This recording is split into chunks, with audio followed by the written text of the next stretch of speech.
Interim সরকারের সময় আমরা বিএনপির নেতাদের কাছ থেকেই টক শোতে শুনছিলাম এই কথা যে ইন্টারিম সরকারের নাকি অভিজ্ঞতা নাই, তাই তারা দেশ চালাতে পারছে না। কই, সেই সময় তো আমরা বিদ্যুতের সমস্যা পাইনি, গ্যাসের সমস্যা পাইনি, দ্রব্যমূল্যের এরকম ঊর্ধ্বগতি দেখিনি, রোজার সময় পর্যন্ত দ্রব্যমূল্য বাড়ে নাই। এখন পোলাওর চাল পরশুদিন কিনেছি 150 টাকা, আজকে কিনতে গিয়েছি 230 টাকা।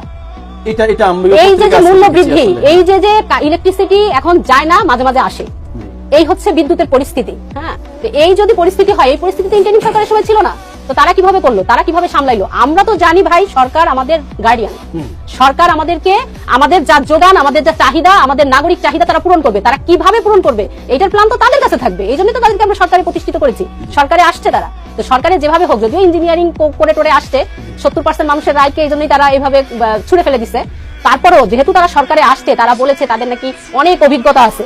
আমাদের এনসিপির নেতাদের অভিজ্ঞতা নাই, আমাদের ইন্টারিম সরকারের অভিজ্ঞতা ছিল না।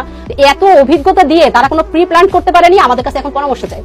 আবার আমাদের হাসনাত আব্দুল্লাহ পরামর্শ দিয়েছে, তাতে বোঝাই যাচ্ছে যে আমাদের আসলে মেধা লাগে। মেধা ছাড়া জ্বালানি মন্ত্রী বলে বিদ্যুতের খুঁটিগুলো দূরে দূরে, তারগুলো লম্বা লম্বা, এই জন্য বিদ্যুৎ চলে গেলে আসতে সময় লাগে। এরকম মানুষ দিয়ে দেশ চলে না ভাই।